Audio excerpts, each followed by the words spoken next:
Please. Hi, good morning. Thank you for coming. I, as many of you know, I'm a teacher, and I gave us homework last week. Who remembers what the homework was? Thank you, Justin. What was your homework? You told us to find something in nature on our commute to pay extra special attention to, but we were on our commute, and that's a little dangerous, so I didn't. Yeah. So you didn't? No, I actually did. I did do it. Yeah, I'm sorry. It's okay. I will just pick someone at random if no one volunteers. That's the teacher and me. Someone share what is one thing you paid attention to during your commute that you wouldn't have normally looked at. Yeah, John. So I have a very long commute. I live across the street and walk here. So I thought, sort of flippantly, I'm not going to see anything new. And I shared this with you, but I was walking across to the office, and I saw this tree kind of back by where the priests park, an old bedraggled juniper that I swear I'd never seen before. It was the strangest thing. And so I pulled out a little app on my phone and did some research, and it's a Chinese juniper. It's in really poor condition, but I just never seen it before. So thank you for the homework. There we go. Yeah. Maybe I planted it just to mess with you. I thought you might have, yeah. Thought about it. Somebody else, what's something you notice on your commute that you don't normally notice? Yes, ma'am. I thought the Drake Clips on 21st had gone out of business. And then today I drove by, I was like, no, it's still there. I told my husband, it's still there. But then on the way here, I was like, oh no, it's still there. It's still there. Yeah. Great. Justin? Mine was also a tree. So like when you're on 440 heading east and you're taking the southbound ramp to 65, there is this tree that it's got that like sort of 90-degree angle sort of shape to it, almost like a bonsai tree, like blown up massively. And I had never noticed that before, and it just made me think, like, how on earth did they grow that? It's a pretty big tree, and it's just almost a complete 90-degree sort of. Anyway, I was very perplexed. Does it look like people did it that way on purpose, or that it just happenstance was shaped that way by nature? I don't know anything about trees, to be honest. So it wasn't like in an orchard and like. No, it's just that little sort of grassy median that separates 65 southbound and then the 440 ramp onto 65, just in that little grassy spot. Yeah. Yeah. Unless we both saw trees that God was just sort of like tricking our eyes. It's like the dinosaur bones. Yeah. Yeah. I don't know if this is like nature, but I was driving on, and I saw sometimes I notice a billboard in my face while I'm driving down the highway. And I've seen the same one in two different places. The Tennessee Right to Life one, it's like in your face. And then it just made me realize, well, because of this session, I was like, well, all that's not going to work if we don't fix this. Sounds like they should have a billboard of not caring for the earth, so that you can actually bring it, so your child can actually breathe and actually won't run out of water like what's going on in India. So it's a very obnoxious billboard. It's like in your face, like when you're driving. Like, we need to do that for Laudato, see, not that one. Yeah. Right to life and right to living. Yes, ma'am. On my commute from Mass to the library, Yeah. there are the azalea bushes over there, and they all had raindrops on them, and I thought it rained while we were in church. But then other bushes didn't have any rain, and I thought, well, they were sheltering each other, and then there were some farther over. So I thought that was kind of interesting. I like that. Mine was the grass in my yard, which I walk over every day, and hasn't been cut in a couple weeks. And we used to think of grass as it's grass. It's like it's the landscape, it's the scenery. But I dropped something the other day and was looking down into the grass and realized just how many different species of grass there are, and it's a whole little ecosystem. And I'm sure just by cutting it once a week, we are reducing it all to this one bland surface. So the diversity was grass. The grass was mine. So thank you. An activity of paying a little closer attention than we normally do is something that I think Francis is very much in favor of. And when I was pondering what to do for this week, I One of my favorite metaphors for God came to me, which we all have different metaphors for God. God the Father, God the Mother, God the Protector, God the Creator. One of my favorites that someone gave me a while ago is God the Artist, because it kind of implies a slightly more playful spirit, and as one of the paintings, I guess, so to speak, I really like it because in art, if you make a mistake, it's not final. You can almost always weave it into the rest of the story, so it makes me feel like I'm a process undergoing, and none of my mistakes are final. And so we talked last week about how everything is a creation of God's, and I think with the New Testament concept of you shall judge them by their fruits, you can learn a lot about a person by looking at the kind of things they have made. And so I think we can learn a lot about God by studying the kinds of things he has made, namely everything. God made everything. But I wanted to start us off with a little bit of an art warm-up activity this morning. So let's look at this one. Yeah, very nice. Very famous painting. This painting is called Starry Night. Starry Night by Vincent van Gogh. Does anyone know one of the kind of obscure fun facts about this painting? If you look at the lights. Yeah, what are you going to say? I heard that he had some sort of a disease whereby it looked like there were halos around things, and so he painted. Oh, I've never heard that. He had like a vision. I haven't heard that. I'll look into that because I use this image a lot for my Sunday school classes, and no one's ever brought that one up. So thank you, I appreciate that. Can anyone tell what building is the only building that doesn't have a light on in it? The church. It's the church. Does anyone know why from Van Gogh's own life? He was a moderately devout Christian for most of his life. When he was young, he wanted to be a priest. But he had such radical views on poverty, and he was very anti-poverty, that the church wouldn't take him into their formation process. And so he was a little bitter about that. And for the rest of his life, every building has a light on in it except the church, because he thought there was no light in the church. Kind of fascinating. Yeah. What were like the radical views on poverty? I think he was more stringently anti-poverty than everybody else was. Just like really wanting to get rid of them? Or to help people. To help people. Yeah. My recollection, which I want to try and think of. My recollection is that the New Testament passages about you should sell everything you own and give to the poor, he really wanted all people to do that all the time. And the church said, well, I'm not sure about that. A lot of context for that verse. We kind of need that now. What could we maybe say aside from that about Van Gogh as a person or as a painter? Like what adjectives would we use to describe him based on this creation of his? Vibrant. Vibrant, I like that. Luminous. Luminous. Fun. Fun. What is it called? Yeah. Not afraid to be original. Mm-hmm. There's a lot of movement, like almost turmoil and motion. There's a lot happening. Yeah. He recognizes the darkness. Mm. Most of the painting is the sky. Is it the action of these balls of light just kind of opening up?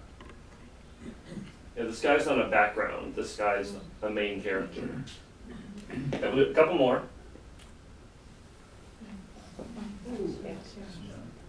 This was my favorite painting in high school. Does anyone know what this painting is? Sunday afternoon on the island. Yeah. Georges Seurat, maybe French painter. And how did he paint this? Does anyone know the method? Pointillism. So lots of little dots. So what kind of adjectives could we use to describe this painter? Detail. Detailed. Busy. Busy. Meticulous. Meticulous. Yeah, this short. Probably patient. Maybe, well, it's not a generous thought. Maybe bored at some points. It's a lot of dots. Anthrocentric. Yeah, he's very concerned with people. Shadow. Couple more. Very different one here. That's the whole piece. That's the whole piece. Wow.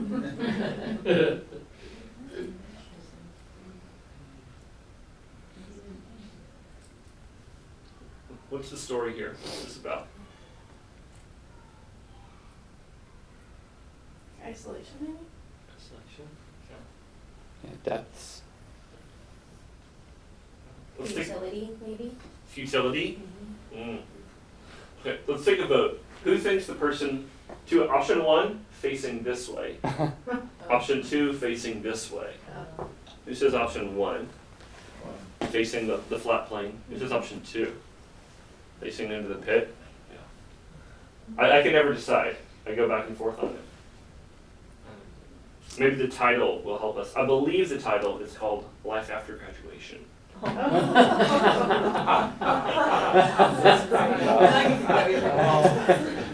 Because you could go either way, because this big flat empty plane, maybe it's a blessing and you're free from all the restrictions and all the hoops and ladders, but maybe it's terrifying. There's no structure at all. You don't know what to do. You can go anywhere. Who's the artist? I don't remember, but if you ask me afterwards, I can check it for you. I have it written down. Okay, last one. I know. Picasso. Picasso, yeah. Guernica. What adjectives would we use for this one? Horrifying. Grotesque. Ugly. Grotesque, horrifying, ugly, yeah. Chaotic. Chaotic, angst, Monstrous. monstrous. Haunted. So ugly it's So ugly it's cool? cool. Is that what you said? It's like a bulldog. Or those like hairless dogs. Yeah. So ugly it's cool. It's not at all. What's this about? Civil Spanish. The Spanish Civil War. And the fascists bombed the village, kind of just to see if the bombs would work. And the village, I believe the village was called Guernica. And so Picasso painted this. Has anyone seen this in person? Yeah. How big is this? That's the size of the wall. It's the size of the whole wall. Wow. It's huge. Like, if you go to the Louvre, you know the Mona Lisa, the most famous painting in the world, it's It's like the thing behind like you. barely bigger than John's notebook, right? It's really small. It's like a printed paper. But if you go to see La Guernica, it's the size of the whole wall. It's massive. Where's it hanging? Do you know? It's in Madrid. And I was fortunate enough to see it once on our honeymoon. And I'm really not an art person in general. I struggle to see the things that other people see in art, so it's kind of a good activity for me. But you walk into the room and when you see La Guernica, you just stop and you're taken aback by it. And you're overcome by all the emotions that you all talked about. It's not particularly pleasant to look at, and it captures this terrible thing in history. And Picasso himself painted it kind of deliberately to do that to your soul, right? To irk you. He painted it for a world fair or some sort of large expo soon after the event happened, to kind of shock people into seeing the Spanish Civil War for what it was. But the thing I want to talk about today is how we can do such a good job of appreciating things sometimes, but other times we don't do a good job of appreciating things. And we pass them by like all the things on our commutes, or we neglect them and throw them away, either on purpose or on accident. And so one of the other interesting things about La Guernica is if you look in the rooms around it. So there's a whole room just for Guernica. It's about the size of this library room because it's that big. They have like a walkway you can't go past in the front. But then all the rooms around it are full of something else. Do you remember what they're full of? I can't tell you what else is That's there. okay. They're full of his sketches, Oh wow. which look, if possible, even less appealing than the actual one, right?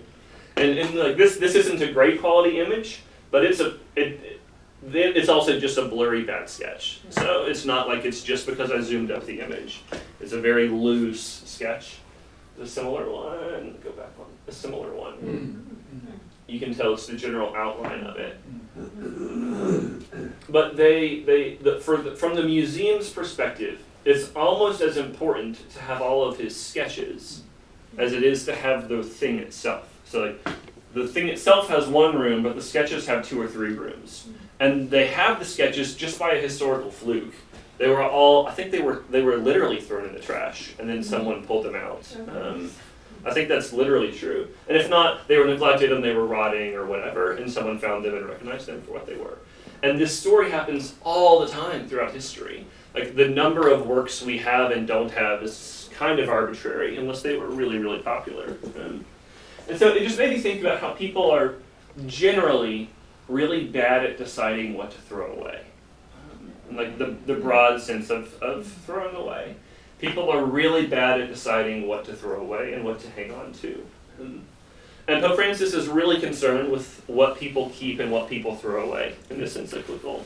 And he talks about throwaway culture more broadly, which we're going to get to here in a minute. But I wanted us to start off by reading a thing he talks about on Laudato Si number 22, which is what you all have in front of you. And this is kind of a narrow definition of throwing away, and then we're going to zoom out and look at a broader definition of throwing away.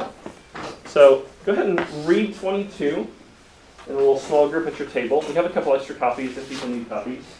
And then there's a brief activity thinking about the things you have thrown away. We're going to take not a huge amount of time on this one, 5, maybe 10 minutes. So read, and then we'll get to the activity part. So start writing kind of soon. Thank you.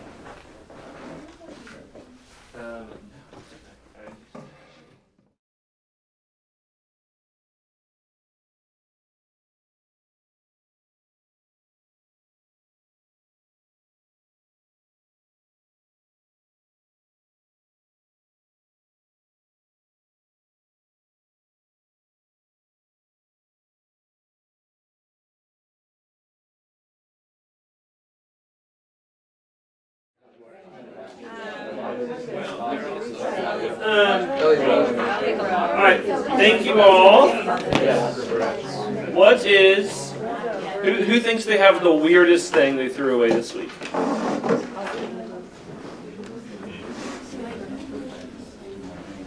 Yeah, that is a little bit of a personal question, I guess. I saw a lot of dog poops. Yeah. I saw a lot of mail. I threw a razor, like a razor blade from shaving. Yep. HVAC filters, threw some of those away this weekend. HVAC filters. Yep. I ran over a plastic cone in the yard with my lawnmower and threw it away. Cone of the wall. Yeah, I was just. Okay. Oh, I know, lawnmower would fit. How heavy was it? I think the largest item in my personal trash is probably about 40 little metal wrappers for the Hershey's Easter eggs that my wife and I we found an extra bag left over and we've been crushing them. I saw a hand in the back. Maybe somebody had. We had a huge, trash can full of catkins that landed on the patio, and I put it in the trash. I thought this ought to be composted or something. And so our friend here said, there is a service that you can pay for, and they come and take away your stuff and compost it. I thought, oh, that's interesting. Yeah. Wow. Compost National. We use them for a while. Yeah. $30 a month, maybe. We'll take a 5-gallon bucket every couple weeks. You can also do it for free at 3 natural recycling centers, the convenience centers. Just, if you drive it there, they'll take it for free. I don't know. Does anybody know if you have to be a Davidson County resident? No, it's just a big, I think you just go in. it's a big empty lot. Does anyone know where the waste goes in Metro County? Is it Rutherford County? It is Rutherford County. It's about full. It is about full. There's a large landfill. It's just north of MTSU. And in 2018 or 19, their projection was it would run out by 2030. And their updated projections are definitely before 2030. And we do not currently have a backup plan. So if you have any room in your yard, I think it's thousands of tons a day that we trash. So let's play, sure.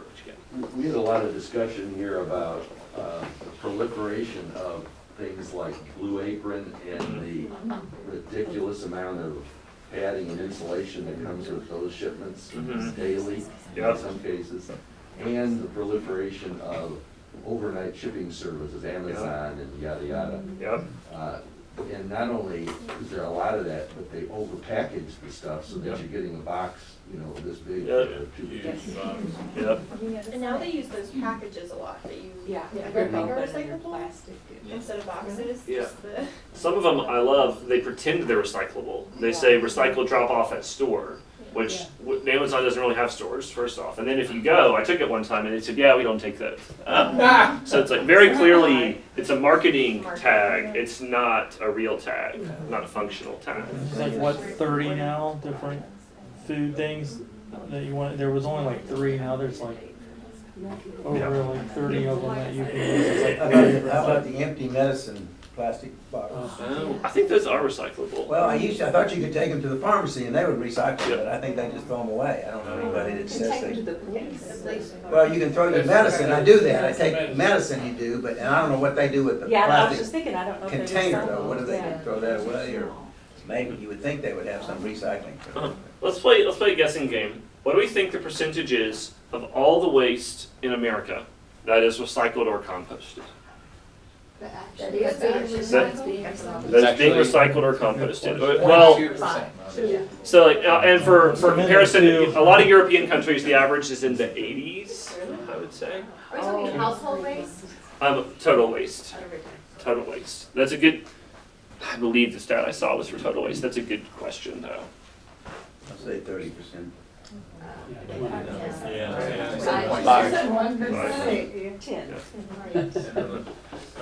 I think you're right. It must be household because commercial. So the number's 35% in the U.S. And like here we are, we're all relieved. 35%. Oh, thank God, we're only throwing away 2/3 of the planet. Like that's where our pessimism is on this issue. In Nashville, it is lower than the average. It's 25-ish%. But if you go to Europe, like the Swiss, I think, is the highest percentage. It's 86, 88%. What are they doing there? That's so much better. So here in Nashville, pickup for trash is free, pickup for recycling is a hassle, and then compost, you have to drive it or pay someone. Other countries, it's reversed. So your trash, you pay by the pound for your trash to get picked up. Your recycling is free, your compost is free. That's great. So it shifts the incentives. Yeah. Say again, hey? We have tax difference. You don't go to the grocery store and your bell peppers come in a sleeve of plastic. Yeah. There's a bell pepper. It comes Put it in your basket. for sure. We have a culture of convenience, for sure. Yes, ma'am. Plants have some kind of a, well, we've got a number on it, and there may be something in there that they can someday weigh our trash and then charge us for it. Oh. Maybe so. I'm not sure. In good time, perhaps we hope. Let's shift here. I want to have a good conversation about the back of this document. So I want to preface first. A lot of the time we think about waste and stuff, environmentalism in general, talks about things in a way that makes it sound like it's bad for the trees and bad for the polar bears, and that's why we should care. And first off, we should care about that. As Christians, we should care about that. We should care for all of God's creation, and we as a human species have done more to destroy a larger percentage of God's creation in the last 50 years than anything since the asteroid, probably including the asteroid. We have the asteroid that wiped out the dinosaurs has done less damage to this planet than the human species has in the last 100 years. That's a true statement. But I feel like a lot of the time environmentalism gets caught in a loop of saying, do this for the polar bears, or do this for the trees. And I think it's also really true that we should do it for us. And so I think saying we should do this for the polar bears is true, but it's impersonal in a way. And I think we should lean into the argument that we should do it for us. We should care about this because it's bad for the world, and I think it's bad for your soul. So that's kind of the pitch, is throwing things away is bad for your soul. I think that's a pitch that Francis makes, and I really want to encourage us to think about that. Because we don't think about it in that way. We think about it as it's a bad thing to do in general, it's a bad thing to be a part of, but we don't always recognize that, oh, this is something that brings me farther from God when I throw things away in general. Yeah? There's a traditional word for that. Something that I do that makes me farther from God. Sin. Are you suggesting that throwing things away might be a sin? When I was a kid, my pastor, growing up in rural Appalachia, held the only recycling center in my whole county. And so when I was a kid, I thought, well, if you don't recycle, it's a sin. And then I got older and realized the world's more complicated, and I thought, well, it's not really a sin. And now I'm kind of coming back around to think that maybe it is a sin for how we do this, for how we live in this world.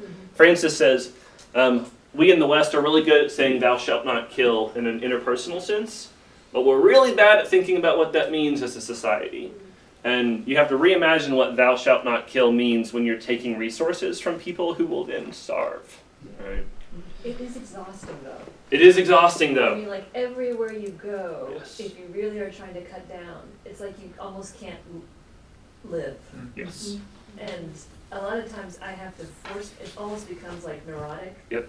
Where you're just like, I can't handle this much guilt Mm-hmm. every moment of my day, so I'm just gonna throw this away because I can't. Yep. I don't have an option. I don't Yeah. have a way It's to. because we're alone. We're doing it alone. Like Yes. each one of us Yes. is trying to do it alone instead of having Yeah, something of a community or a society that helps lift that burden. Absolutely. that's very. And because you individually didn't cause this problem, and you individually aren't going to solve this problem. We caused this problem, so we must solve this problem. And so next week, that's what we're going to do. We're going to talk about we as a church body, how we can contribute to solving this problem. Before we get there, I want to talk about a broader view of what Francis calls the throwaway culture. And on the back here, there's a slightly longer passage that I want us to talk about. And I picked this passage before the leaked draft on Roe v. Wade, so I don't want us to sit here and talk about abortion all morning. But I do like what Spencer said, that we in Catholic world, we often do a really good job at talking about abortion in a philosophical way, but we don't always do a great job of talking about what kind of a world those children need to live in and truly thrive. I mean, I would just say that, like, I don't know if you all saw the news or anything, but I'd be more focused on what's going on in another hemisphere right now than, or as Pope Francis' economist said, can we put the culture wars on pause because we can't breathe, we can't live in a world that's on fire. And he was like, I mean, he went off on it. Because in India, for example, Punjab, I have not been to Punjab, but my neighbor has, and it's like 300 million people, and they're going to run out of water in 17 years. It had the highest temperatures that the whole country shut down in India. They couldn't work. They can't go on. It was like 100, 120 degrees. If you don't think that's like, let's put the culture wars on a pause so that we can try to save our planet, because it's pretty crazy. So we've got 15 minutes or so left. Let's take a good 10 minutes in small groups, and let's read this longer passage, and then talk about how we throw things away, not just as far as like trash in the trash bin, but how we as a culture throw away objects or people that are inconvenient to us, and how we contribute into a throwaway culture in a broader sense for things we don't like dealing with.